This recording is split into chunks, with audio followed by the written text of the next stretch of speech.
News insight کے ساتھ میں ہوں عامر ضیاء۔ آج ہمارے ساتھ ایک خاص الخاص مہمان ہیں جن کا نام ہی ان کا تعارف ہے، ڈاکٹر ذاکر نائک صاحب۔ میرا بغیر کسی تمہید کے ڈاکٹر صاحب thank you for your time. ایک فرمائشی سوال سے میں شروع کروں گا گفتگو۔ ایک نوجوان نے مجھ سے پوچھا کہ جب آپ مذاہب کا تقابل کرتے ہیں اور آپ جو ہیں قرآن و حدیث کی آیت نمبر، صفحہ نمبر، سطر نمبر، اور صرف اسلامی کتابوں کا ہی نہیں، آپ جو موازنہ کرتے ہیں ان کا بھی، تو یہ آپ انکساری سے کام ہو سکتا ہے، لیکن جی یہ جو خدا کی دین ہے آپ کی یادداشت، لیکن یقیناً ریاض کیا ہوگا آپ نے، مشقت کی ہوگی، تو کچھ بتائیں ہمارے نوجوانوں کو کہ کس طرح سے آپ نے ماشاءاللہ یہ جو یادداشت اپنی رواں کی ہے، کیا راز ہے اس کا؟ الحمدللہ والصلاة والسلام علی رسول اللہ وعلی آلہ وصحبہ اجمعین، اما بعد، اعوذ باللہ من الشیطان الرجیم، بسم اللہ الرحمن الرحیم، رب اشرح لی صدری ویسر لی امری واحلل عقدۃ من لسانی یفقہوا قولی۔ جب آپ کا سوال ہے کہ میری یادداشت کا کیا راز ہے، آپ نے جواب میں کہا کہ اللہ کی مدد ہے۔ اس میں تین ضرورت چیزیں۔ نمبر 1 ہے اللہ کی مدد۔ اللہ تعالیٰ فرماتے ہیں سورہ عمران میں، سورہ نمبر 3 آیت نمبر 160 میں، کہ اللہ جس کی مدد کرتا ہے کوئی بھی اس کے اوپر حاوی نہیں ہو سکتا ہے، اور اللہ جس کو چھوڑتا ہے تو کوئی بھی اس کو مدد نہیں کر سکتا ہے۔ اے مومنو، اللہ پہ ایمان رکھو۔ تو نمبر 1 کوئی بھی کام ہو، چاہے آپ کا بزنس ہو، چاہے دعوتی میدان ہو، نمبر 1 از Allah's help۔ اللہ کی مدد ملیں گی تو آپ سفلتا پائیں گے۔ نمبر 2 ہے کہ اللہ تعالیٰ فرماتے ہیں سورہ عنکبوت میں، سورہ نمبر 29 آیت نمبر 69 میں، اگر آپ جد و جہد کریں گے اللہ کے راہ میں، اللہ تعالیٰ آپ کے راستے کھولیں گا۔ اگر جد و جہد کرنے کے بعد اللہ راستے نہیں کھولتا ہے تو اللہ غلط نہیں، آپ کا جد و جہد صحیح نہیں۔ تو جد و جہد کرنا یہ سیکنڈ چیز ہے۔ اگر آپ جد و جہد کریں گے تو اللہ راستے کھولیں گا لازم۔ تو جد و جہد کرنا، کس طریقے سے آپ محنت کرتے ہیں۔ عام لوگ 8 گھنٹے سوتے ہیں تو آپ 6 گھنٹے سوتے، یا 5 گھنٹے سوتے، یا 4 گھنٹے سوتے۔ عام لوگ جو کرتے تو آپ کتنا اللہ کے راہ میں سیکریفائس کرنے کو تیار ہیں، جد و جہد کرنے کے لیے، چاہے وہ ٹائم کا مسئلہ ہو، چاہے نیند کا مسئلہ ہو، چاہے پیسے کا مسئلہ ہو، جو اللہ نے فیسلٹی آپ کو دی ہے۔ یہ نمبر 2۔ نمبر 3 ہے سورہ انبیاء کی آیت چیپٹر 21 verse 7، اور سورہ نحل سورہ نمبر 16 آیت 43، فَاسْأَلُوا أَهْلَ الذِّكْرِ إِن كُنتُمْ لَا تَعْلَمُونَ۔ اگر آپ کو نہیں پتہ اس سے پوچھو جو ایکسپرٹ ہے۔ تو ایکسپرٹ آپ کو کہیں گے ٹیکنیک کے بارے میں۔ تو نمبر 1 اللہ کی ہیلپ، سیکنڈ ہے جد و جہد، تھرڈ ہے ٹیکنیک۔ اب یہ مجھے بتائیے کہ آپ کا روٹین کیا ہے، یعنی کہ آپ جو مشقت کرتے ہیں، آپ نے جو جد و جہد کی ہے، تو کتنی دورانیے کا آپ مطلب ہے، کتنا پڑھتے تھے اس کے لیے اپنے آپ کو تیار کرنے کے لیے، جب آپ اپنے آپ کو تیار کر رہے تھے دعوت کے کاموں کے لیے؟ کیونکہ میں میڈیکل ڈاکٹر ہوں۔ جی بالکل۔ میڈیکل طرح جب پڑھائی کرتے ہو تو کافی کتابیں پڑھنے پڑتی ہے، کافی یاد رکھنے پڑتی۔ تو جب میں میڈیکل کالج میں تھا تو شاید عام آدمی اگر 7-8 گھنٹے سوتا ہے تو میں اس ٹائم سوتا تھا تقریباً میں بھی 5 سے 5.5 گھنٹے۔ اور باقی وقت آپ مطالعے کو دیتے تھے؟ اور یہ اس طرح سے دعوتی مطالعہ میدان کرتے تھے کہ نہیں، اس کو دعوتی میدان سے آنے کی پہلے کی بات کر رہا ہوں میں، میڈیکل کالج کی۔ اچھا، پھر دعوت کیوں؟ دعوت کے میدان میں اترا نہیں تھا، تو اس ٹائم میں کم سوتا تھا، تقریباً 5.5 گھنٹے۔ اور جب ہوتے تھے اسکول کے دوران میڈیکل کالج، لوگ مجھے کہتے تھے ذاکر بھائی ڈیبیٹنگ میں ماہر ہے۔ تو کالے کو سفید دکھا کو پروف کر، سفید کو کالا۔ یہ بات صحیح نہیں تھی لیکن کہتے تھے، ہمیں ڈیبیٹنگ میں تھا لیکن بات کرنے میں ہکلاتا تھا۔ جب دعوتی میدان میں آیا تو میں دیکھا کہ میں اس فن کو جو اللہ نے مجھے دیا کیوں نہ اللہ کے راہ میں استعمال کروں۔ شیخ احمد دیدہ صاحب سے متاثر ہو کے میں دعوتی میدان میں آیا۔ میں بننے چاہتا تھا ڈاکٹر، کیونکہ میرے نزدیک میڈیکل پروفیشن سب سے بہترین پروفیشن دنیا میں، تاکہ ہم انسانیت کی خدمت کر سکیں۔ اچھا پروفیشن ہے۔ مجھے پتہ چلا دیدہ صاحب سے متاثر ہو کے، قرآن میں اللہ تعالیٰ فرماتے سورہ فصلت میں سورہ نمبر 41 آیت نمبر 33 میں، وَمَنْ أَحْسَنُ قَوْلًا مِّمَّنْ دَعَا إِلَى اللَّهِ وَعَمِلَ صَالِحًا وَقَالَ إِنَّنِي مِنَ الْمُسْلِمِينَ۔ کون وہ شخص بہتر ہے جو اللہ کی طرف لوگ کو بلاتا ہے، اچھے اعمال کرتا ہے، کہتا ہے مسلم۔ تو پتہ چلا کہ سب سے بیسٹ پروفیشن قرآن مجید میں دائی کا ہے، تو میں ڈاکٹر آف باڈی سے ڈاکٹر آف سول بن گیا۔ آپ نے کہا روٹین کیا ہے؟ روٹین میری عام سے بڑھتے گئی، میں جد و جہد کرتے رہا۔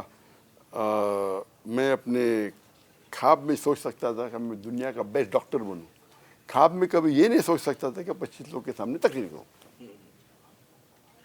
ایک بار جو میرے دوست مقرر تھے وہ اسٹیج پہ گئے, ہی گاٹ کولڈ فیٹ, گھبرا گئے. تو میں گیا اور دیکھا اسٹیج کے اوپر میری اسٹیمرنگ چلی گئی, اسٹیج کے نیچے پھر سے اسٹیمرنگ آ گئی. جب میں غیر مسلم سے بات کرتا تھا اسٹیمرنگ وینش, مسلم سے بات کرتا تو پھر سے آ جاتی تھی.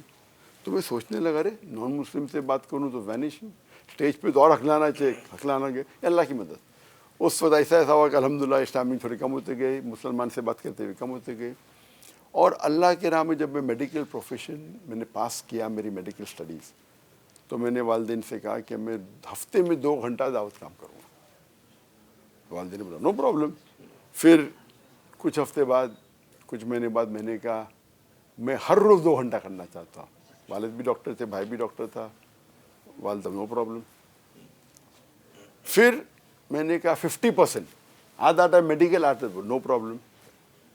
پھر میں نے پوچھنے لگا میرے والدہ سے, میری والدہ چاہتی تھی کہ میں ایک heart specialist Bannu, for example کرس بنا, ڈاکٹر کرس بنا ساؤتھ افریقہ سے. تو میں نے والدہ سے پوچھا آپ کیا چاہتے ہیں, کیا میں ہارٹ اسپیشلسٹ بنوں یا ڈاکٹر شیخ احمد دیدہ جیسا بنوں. میری والدہ نے بولی دونوں.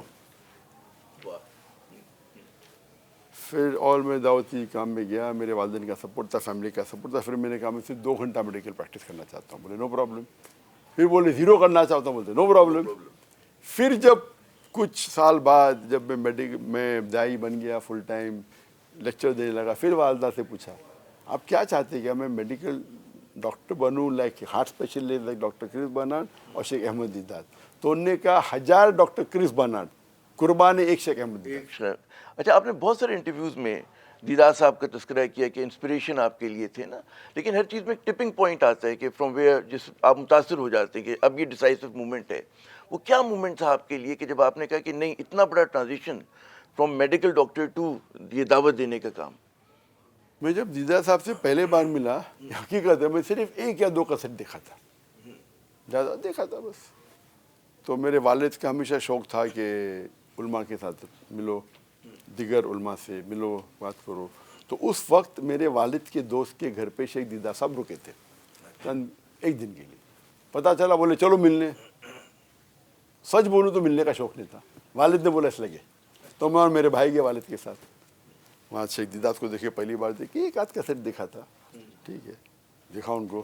تو میرے بھائی نے کہا ان سے کیا آپ کب جا رہے واپس؟ تو بولے میں کل جا رہا ہوں. رات کا ٹائم تھا, لیٹ رات تھی, 10-11 بجے. تو آپ کل مغرب بعد میں بھی 7 بجے آپ کی فلائٹ لیٹ نائٹ کو ہے, تو مغرب بعد 7 بجے آپ تقریر دیں گے پبلک میں. ہنسنے لگے, 24 گھنٹے بھی باقی نے, 20 گھنٹے نے, کیسا آپ میں لے کے آئیں گے. تو کیا اللہ نے دل میں ڈالا, انہوں نے بولے ہاں. اچھا. تو رات کو فون کرنے لگے, اور بمبئی میں کریم ڈیلا کریم 1000 لوگ, سب ٹاپ, لیکن تاجر, فلم سٹارز, ٹاپ لوگ, یہ میرے والد کے کانٹیکٹس تھے. اس کے بعد سلسلہ چلتے گیا, میں دعوت دینے لگا. میڈیکل کالج میں لوگ مسلمان تو بھاگ جاتے تھے, وہ ذاکر بھائی مروائیں گے ہم کو. اچھا. تو اللہ کی مدد تھی, لوگ کہتے آپ فیل ہو جائیں گے. تو میں فیل ہوں گا تو اور 1 سال دعویٰ کروں گا میں ٹیچر کے ساتھ. تو یہ مزاج تھا میرا. اور پھر جب میں پاس کیا انٹرنشپ, میں نے والدین سے کہا کہ مجھے فل ٹائم بننا ہے. یہ ٹرننگ پوائنٹ تھا کہ دعوت کے میدان میں تو میں ڈیسائیڈ کر چکا تھا داؤں گا, لیکن میں سوچا میں دونوں کروں گا. ڈاکٹر اسرار احمد سے ملاقات ہوئی پاکستان کے اندر 1991 میں لاہور میں. تو ویزا تو کیونکہ میرے والد کے کانٹیکٹ تھے, ویزا پاکستان کا ملنا بہت ڈیفیکلٹ ہے انڈین کو, لیکن میرے والد کے کانٹیکٹ تو آسانی سے مل گیا. تو جب میں آیا, میں ان سے بات کیا اور میں نے گفتگو کی, تو انہوں نے مجھے ایڈوائس دی کہ آپ کو اگر ماہر بننے کا ہے تو ایک کو چننا پڑے گا. میں 7 سال کوشش کی, میں میڈیکل ڈاکٹر بھی تھا اور دعوت بھی کرتا تھا, لیکن دونوں میں سے ایک چننا پڑے گا. تو اس ٹائم میں نے سوچا کہ دعوت دینے کا تھا, سوچا کہ 50-50 کروں گا یا 75 دعوت 25. پھر میں ڈیسائیڈ کیا کہ ابھی پورا میں 100% دعوت کا کام کریں گے. ڈاکٹر اسرار احمد کا بھی ایک اس میں ایک چھوٹا سا رول آ گیا. اچھا, دیدار صاحب کی اگر آپ بات کریں تو عموماً جو ان کا مباحثہ ہوا کرتا تھا تو وہ کہتے ہیں دیگر دین کے لوگوں سے ہوا کرتا تھا یا مذاہب کے لوگوں سے ہوا کرتا تھا. اب میں دیکھتا ہوں مسلمانوں میں جو ایک رجحان ہے, ٹرینڈ جو ہے, وہ یہ ہے کہ جی آپس میں زیادہ مناظرہ کرتے ہیں بجائے اس کے کہ تبلیغ کا کام مسلمانوں سے باہر کریں. اور اس کی وجہ سے جب آپ اندر بات کرتے ہیں تو اس میں تفرقہ پیدا ہوتا ہے بعض اوقات, اور اس کے اندر مطلب ہے آپ کو پتہ ہے کہ اختلافات پیدا ہوتے ہیں. آپ کا کیا رائے ہے کہ کس طرح سے وہ توازن کہاں ہونا چاہیے کہ باہر بعض لوگ کہتے ہیں جی مسلمان نہیں, ان کے اوپر ہم زور دیں, یا آپس میں جو پہلے سے مسلمان ہیں ان سے ہم الجھتے رہیں آپس؟ میرے حساب سے دونوں ضروری ہے. اچھا, آپ کہتے وتواصوا بالحق, حق کی طرف لے کے آؤ. اگر کوئی غیر مسلم کو آپ دیکھتے جو غلط کر رہا ہے, شرک کر رہا ہے, ہمارا فرض ہے اسے روکے. اگر ہم مسلمان کو دیکھ رہے کہ وہ نماز صحیح سے نہیں پڑھا ہے تو بولنا چاہیے. اسے اصلاح کہتے ہیں. جب غیر مسلم سے اسلام کی بات کرتے, اسلام کی طرف لے کے آتے, اس کا صحیح لفظ ہے دعویٰ. جب مسلمان سے ہم کہتے ہیں کہ صحیح طریقہ, اسے کہتے ہیں اصلاح. اصلاح مطلب ٹو ریپیئر, ٹو امپروو, بہتر کرنا. حالانکہ دعویٰ دونوں کے لیے استعمال ہوتا ہے, مسلم اور غیر مسلم, لیکن صحیح لفظ دعویٰ ہے, انویٹیشن, دعوت دینا, وہ غیر مسلم کے لیے, اسلام مسلمان کے لیے. میرے نزدیک دونوں امپورٹنٹ ہے. ایک ڈاکٹر کے پاس کوئی پیشنٹ آتا ہے, ایک ہارٹ پیشنٹ ہے اور ایک اس کو کٹ لگ گیا ہے, دونوں امپورٹنٹ ہے, لیکن دونوں ساتھ میں آئے تو کون سا بہتر ہے؟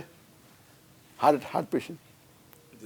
وہ مسلمان چھوٹی غلطی کر رہا ہے, شرک تو نہیں کر رہا ہے, وہ غیر مسلم شرک کر رہا ہے. دونوں امپورٹنٹ ہے, لیکن اگر دونوں ساتھ میں آ گئے تو غیر مسلم اور امپورٹنٹ ہے. Depends upon the situation. لیکن بڑی اہم بات کی کہ دونوں ہی آپ نے کہا کہ اہم ہے, لیکن بعض اوقات آپ یہ محسوس نہیں کرتے کہ جب مسلمان آپس میں تبلیغ کا کام کرتے ہیں تو اس کی وجہ سے پھر جو بدمزگی پیدا ہوتی ہے, اور ہم نے بارہا دیکھا علماء کو ایک دوسرے کے جو مسلک کے اوپر جس طرح سے تنقید کرتے ہیں, تو بجائے اس کے کہ مسلمان جڑیں ایک دوسرے کے ساتھ, ہم دور ہو جاتے ہیں. اس چیز کو کیسے قابو مطلب پایا جائے اس چیز کے اوپر؟ اگر ہم قرآن میں جو ہدایت اللہ نے دی ہمیں, اور جو حدیث میں اللہ کے رسول نے ہدایت دی, اس پہ عمل کریں تو تناؤ ہوئے گا ہی نہیں. افسوس کی بات ہے کہ دونوں پارٹی ایک بھی عمل کرے گا پرابلم نہیں ہوگا. میرے خلاف بہت لوگ بات کرتے ہیں, میں بولا نو پرابلم. میرا فارمولا سمپل ہے, کون میرے خلاف بات کرتا ہوں تو میں اس کا جواب نہیں دیتا. میں خالی میں ٹیم کو بولتا ہوں دیکھو اس میں کچھ میرے لیے ہدایت کا ہے کہ نہیں. ہاں, اگر تنقید کرنے دو, کوئی پرابلم نہیں. میں کہتا ہوں میری چھوٹی سی میرا فارمولا ہے کہ قرآن میں کہیں بھی نہیں لکھا ہے کہ آپ ڈاکٹر ذاکر نائک کے خلاف بات کریں تو جنت میں نہیں جائیں گے. برابر, کوئی بھی حدیث میں تو نہیں پڑھا جہاں لکھے ڈاکٹر ذاکر نائک کے خلاف بات کی جنت نہیں ملے گی. وہ آدمی اللہ کی بارے میں بات کرتا ہے, رسول کی بات کرتا ہے, ویلکم. ڈاکٹر ذاکر نائک کو گالی دینے کا تو مجھے کوئی پرابلم. میرے منچ کے اوپر, میرے اسٹیج پہ علماء میرے خلاف بات کرے, نو پرابلم. وہ دیکھتے کیسا آدمی ہے, یہ ذرا ڈفرینٹ آدمی ہے, وہ آدمی میرے دو. جی بڑی آپ نے دلچسپ بات کی. میں دیکھتا ہوں کہ ہر طرف سے آپ پہ حملہ ہوتا ہے, اور اس کی کیا وجہ ہے کہ مطلب ہے جہاں آپ کے بہت سارے چاہنے والے بھی ہیں تو کہتے ہیں کہ وہ جو انووک کرتے ہیں آپ بعض اوقات پیشن کے ساتھ مخالفت, کیا کہیں گے, جیلسی ہے یا نظریاتی اختلاف ہے, کس کیا ہوگا؟ فطرت ہے. سب سے مشہور انسان دنیا میں کون؟ اللہ کے آخری رسول محمد صلی اللہ علیہ وسلم. بے شک سب سے زیادہ دشمن کس کے؟ اللہ کے رسول کے. قرآن کی آیت ہے کہ رسول کے لیے ہمیشہ دشمن رہیں گے. تو میں بھی اللہ تعالیٰ جانتا ہے کہ میں بھی تھوڑا دین کا کام کر رہا ہوں, دائی کر رہا ہوں, تو اللہ تعالیٰ نے میرے خلاف بھی. اچھی بات ہے, یہ میں خوش ہوں کہ اللہ تعالیٰ مجھے یہ درجہ دے رہا ہے کہ میرے لیے سب مخالفت بند ہو جائیں گا. تو میں دعا کرتا ہوں سب نہ بند ہوئے, کم ہو جائے, نو پرابلم, کم ہو جائے.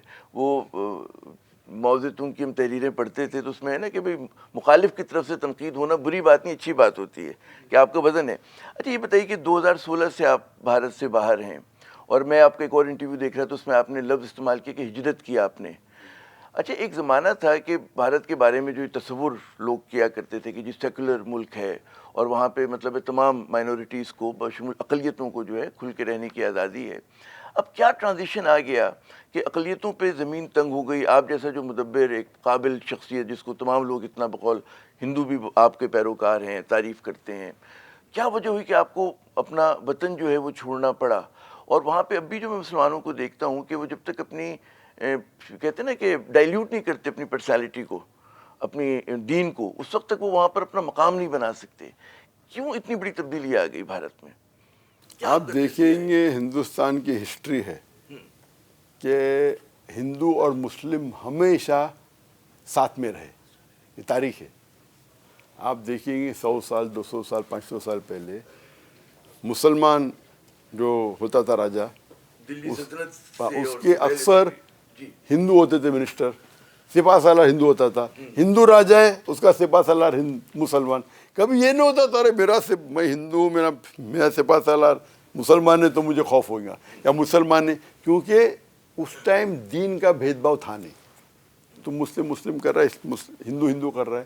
یہ برٹشرز نے آ کے ہندوستان پہ جب رول کیا, ان کی پالیسی تھی ڈیوائڈ اینڈ رول, اور انہوں نے ڈیوائڈ کیا, نہ ہی مسلمان ہندو کو کرا, ہمارے ہندوستان دیش کو بھی ٹکڑے کر لی. ابھی آپ دیکھیں گے کہ یہ پالیسی سے ہندوستان کا نقصان ہو. تو ہم جب دیکھتے ہیں کہ ہندوستان میں یہ رول ہے ڈیوائڈ اینڈ رول کا, یہ اسلام میں نہیں ہے. اسلام میں ہے کہ بھائی چارہ ہونا چاہیے, تو اسلام کے خلاف ہے. آپ سمجھے نا, غیر مسلم کا بھی حق ہے. اگر مسلم اسلامک شریعت میں اگر غیر مسلم میں تسلیم کرتا ہے کہ آپ میرے حاکم ہیں اور جزیہ دیتا ہے, آپ کا فرض ہوتا ہے اس کو پروٹیکٹ کریں. تو یہ جو معاملہ کب بدلا, جب مودی رول میں آئے 2014 میں. 2014 میں جب مودی پاور میں آئے تو یہ پرابلم شروع ہوا. 14 میں نہیں, 14 میں ہیں پھر, اور کافی میجورٹی سے ہے بی جے پی. اس کے پہلے بی جے پی کے تھے رولرز, اڈوانی تھے, واجپئی تھے, وہ اتنے خراب نہیں تھے.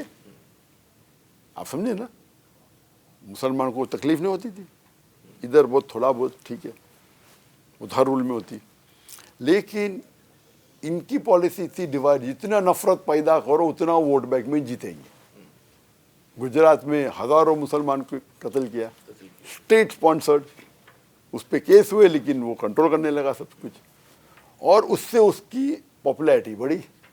تو اس کی پالیسی تھی. اور میں ایک انٹرویو لیا, ایک دم عظیم شخصیت تھی, اس کا نام نہیں لوں گا میں.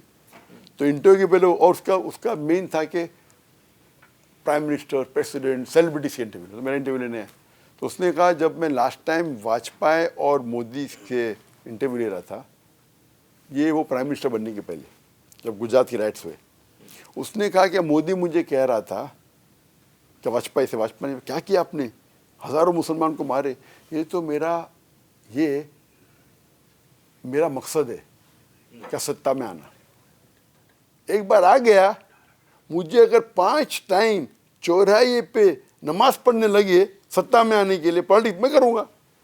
تو اس کا آبجیکٹو تھا ٹو بیکم پرائم منسٹر, بن گیا. آپ سمجھے نا. تو اس کا مقصد یہ نہیں کہ اس کا اسٹریٹجی تھا میں ہندو اور مسلمان میں تناؤ پیدا کروں گا تو مجھے ووٹ بینک زیادہ ملے گا, اس کے لیے وہ سکسیزفل تھا. تو پہلے الیکشن میں 2014 میں تھا, 2019 میں اور سکسیس ہے. ڈاکٹر ذاکر نائک صاحب سے ہماری گفتگو کا سلسلہ جاری ہے, لیکن یہاں پہ لیتے ہیں ایک وقفہ.